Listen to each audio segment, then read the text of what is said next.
रात के 2 बज रहे थे। आसमान में बादल गरज रहे थे और ओस की ठंडी नमी राधा के कमरे में उतर रही थी। वह अपनी चारपाई पर लेटी थी, मगर नींद उससे कोसों दूर थी।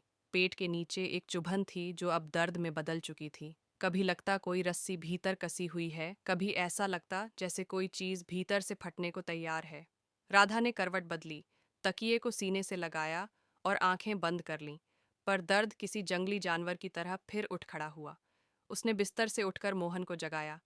सुनो, अब तो डॉक्टर को दिखाना पड़ेगा, बहुत दर्द हो रहा है।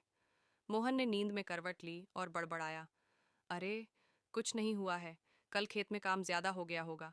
अजवाइन वगैरह ले ले, आराम हो जाएगा। राधा ने धीमे से कहा, इतना दर्द पहले कभी नहीं हुआ। रात से पेट में ऐंठन है। मोहन झल्ला गया। हर बार यही बात करती है, पैसे पेड़ पे लगते हैं क्या? वह चादर ओढ़कर फिर सो गया। राधा की आंखों में आंसू भर आए। दर्द के साथ एक और पीड़ा थी, अपमान की। ये वही आदमी था जिसके कहने पर उसने अपनी कोख दूसरों के लिए किराए पर दी थी, और आज वही उसकी तकलीफें नहीं समझ पा रहा था। 3 साल पहले की बात थी, जब पहली बार डॉक्टर साहिबा ने उसे अपने क्लिनिक के पिछले कमरे में बुलाया था। वहां महकते इत्र और चमकते फर्श के बीच बैठी डॉक्टर ने कहा था, राधा, तू दूसरों की मदद कर सकती है, बदले में तेरा घर संवर जाएगा। बस 9 महीने की बात है। राधा चौंकी। कैसी मदद? डॉक्टर मुस्कुराई। तुझे किसी और का बच्चा अपनी कोख में पालना है। सब खर्च हम उठाएंगे, दवा, खाना, कपड़े, इलाज। बच्चे के जन्म के बाद तुझे अच्छी रकम मिलेगी। राधा के चेहरे का रंग उड़ा हुआ था। पर बच्चा मेरा कैसे नहीं होगा? 9 महीने तो मैं उसे अपने अंदर रखूंगी। बात पूरी होने से पहले मोहन ने हंसते हुए कहा, अरे पगली, उसमें तेरे खून का कुछ नहीं, समझ। बस 9 महीने पेट में रखना है, बस इतना ही। राधा ने उस दिन कुछ नहीं कहा, पर उसके भीतर कुछ गहराई से कांपा था। कई रातों तक वह आकाश की ओर देखती और सोचती, क्या माँ होना इतना सस्ता सौदा है? फिर भी उसने हामी भर दी। गरीबी का बोझ और मोहन की जिद के आगे वह टूट गई। पहला बच्चा जब हुआ तो सारा अस्पताल खुशियां मना रहा था। नर्स ने कहा, लड़का हुआ है, बहुत सुंदर। राधा मुस्कुराने की कोशिश कर रही थी, पर जब बच्चे को उसकी गोद में दिए बिना ही ले जाया गया तो उसके दिल में कुछ स्थायी रूप से टूट गया। उसने उस दिन पहली बार महसूस किया था, कभी कभी माँ बनना सबसे बड़ी सज़ा बन जाता है। 1 साल बाद फिर वही चेहरे, वही बातें, वही लालच लौट आया। राधा, पिछली बार तेरा काम देखकर सब खुश हैं, अब एक और परिवार चाहता है कि तू उनकी मदद करे। इस बार डॉक्टर की आवाज़ और भी मीठी थी। राधा ने डरते हुए कहा, मेरा शरीर अब उतना ठीक नहीं। पिछली बार बहुत कमज़ोरी हो गई थी। पर मोहन ने बीच में काट दिया, डॉक्टर मैडम, ये तो ऐसे ही कहती है, काम कर लेगी। आप पार्टी से बात पक्की कर लो।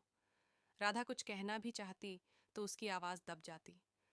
डॉक्टर ने कहा, इस बार एक औरत है जिसने 3 बेटियां जनी हैं। सबका दबाव है कि अब बेटा होना चाहिए, तू उसके लिए आसरा बन जा। जब बच्चा हुआ तो सबकी आंखों में खुशी थी, पर राधा की आंखों में सन्नाटा। ऑपरेशन के बाद उसने नर्स से पूछा, लड़का हुआ? नर्स ने सिर हिलाया। हाँ, पर अब तू आराम कर। कई दिन तक राधा सिर्फ छत की ओर देखती रही। हर पल उसके पेट की जगह खालीपन महसूस होता, जैसे कोई उसे चीर गया हो, माँ बनने का सुख देकर फिर छीन लिया हो। तीसरे सौदे से पहले ही डॉक्टर ने सख्त मना किया था, राधा, अब तेरे गर्भाशय में बहुत पतलापन है, अगली बार जान को खतरा हो सकता है। पर मोहन का लालच उसकी सुनाई नहीं देता था। उसने कहा, ये सब डॉक्टरों के बहाने हैं। इस बार पार्टी बहुत पैसे दे रही है, बस ये आखिरी काम है। राधा रोई, चिल्लाई, विनती की, अब नहीं होगा मुझसे। पर मोहन ने हमेशा की तरह उसका चेहरा पकड़कर कहा, गरीबी को मिटाने का रास्ता यही है, बस 9 महीने की बात है। राधा ने हार मान ली। शरीर पहले से कमजोर था। चक्कर, उल्टियाँ, कमजोरी रोज की बात बन गई। कई बार उसे बेहोशी आने लगी, पर वह चुप रही। उसे डर था कि अगर उसने कुछ कहा तो मोहन जगत में उसे दोषी ठहराएगा। उस रात दर्द असहनीय हो गया। पेट में आग सी लगी थी। मोहन सोया रहा, असहाय राधा तड़प उठी। सुबह जब मोहल्ले की औरतें आईं तो उसने बस इतना कहा, मुझे अस्पताल ले चलो। अस्पताल पहुंचते ही डॉक्टर ने अफरा तफरी मचा दी। ब्लीडिंग बहुत ज़्यादा है, तुरंत ऑपरेशन करना होगा। घंटों चली सर्जरी के बाद जब राधा की आंखें खुलीं तो डॉक्टर के चेहरे पर अजीब सी उदासी थी। राधा, तेरा बच्चा नहीं बच पाया और हमें तेरा गर्भाशय भी निकालना पड़ा। राधा की सांसें थम सी गईं। मतलब, मैं अब कभी माँ नहीं बन सकती?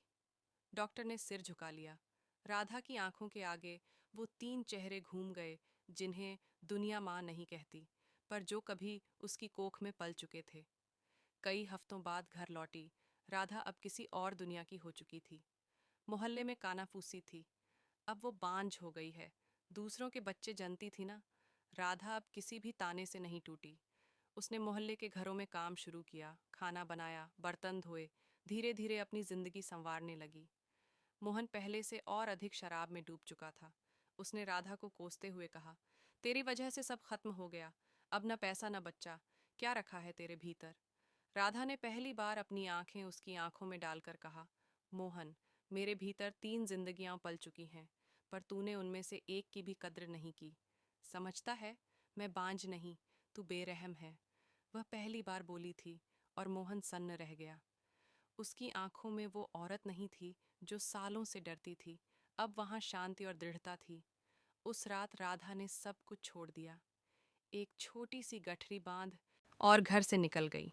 कुछ महीनों बाद उसने एक अनाथालय में काम शुरू किया।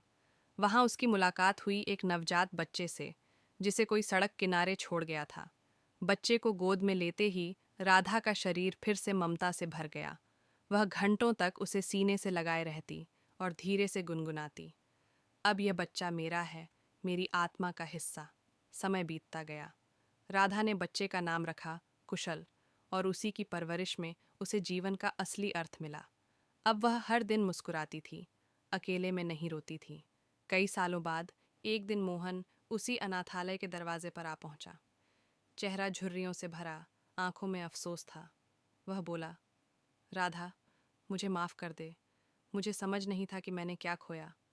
राधा ने बच्चे की ओर देखा, फिर मोहन की तरफ मुड़ी। माफ़ी तभी मिलेगी जब तू उस दर्द को महसूस करेगा जो मैंने जिया है। अब मेरे पास कुछ नहीं, पर सब कुछ यही है। मोहन की आंखों से आंसू बह निकले।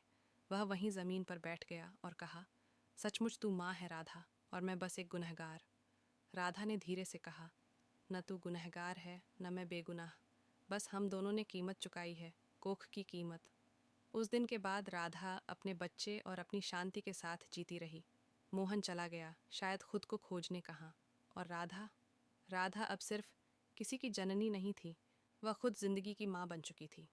कहानी दिल से पसंद आई हो तो वीडियो को लाइक और चैनल को सब्सक्राइब ज़रूर करें। मिलते हैं अगली एक और खूबसूरत सी कहानी के साथ।